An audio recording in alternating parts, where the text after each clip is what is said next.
ముక్కోటి ఏకాదశి పర్వదినాన్ని పురస్కరించుకొని శ్రీ వాసవి కన్యకా పరమేశ్వరి అమ్మవారి శ్రీ వెంకటేశ్వర స్వామిగా అలంకరించడం జరిగిందని ఆలయ కమిటీ కార్యదర్శి గ్రంథి వెంకటేశ్వరరావు పేర్కొన్నారు. ఉత్తర ద్వారం ద్వారా దర్శనానికి తెల్లవారుజాము నుంచే భక్తులు బారులు తీరడంతో భక్తుల రద్దీ పెరిగింది. ఈ సందర్భంగా ఆయన మాట్లాడుతూ ప్రతి ఏడాది ముక్కోటి ఏకాదశి రోజున అమ్మవారిని వెంకటేశ్వర స్వామి అవతారంలో అలంకరించడం జరుగుతుందని అన్నారు. ఇక ఆలయానికి వచ్చిన భక్తులు 4 రకాల తీర్థప్రసాదాలు అందజేయడం జరిగిందని అన్నారు.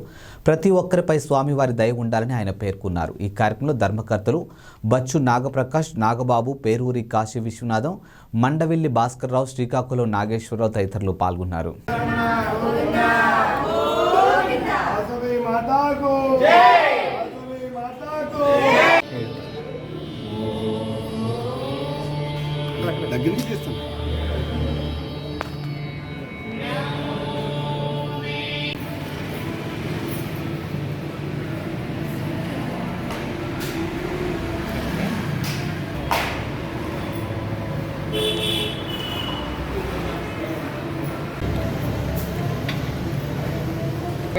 మన మెయిన్ రోడ్డు వాసవి కన్యకా పరమేశ్వరి అమ్మవారి దేవాలయంలో అమ్మవారికి వెంకన్న బాబు అవతారం వేయడం జరిగింది. భక్తులందరూ కూడా వచ్చి అమ్మవారిని స్వామివారిని దర్శించుకుని ప్రసాదం తీసుకుని వెళ్ళవలసిందిగా కోరుతున్నాం. వైకుంఠ ఏకాదశి సందర్భంగా మన వాసవి మాతకి ఇది 2వ సంవత్సరం వెంకన్న బాబు అవతారం వేయడం.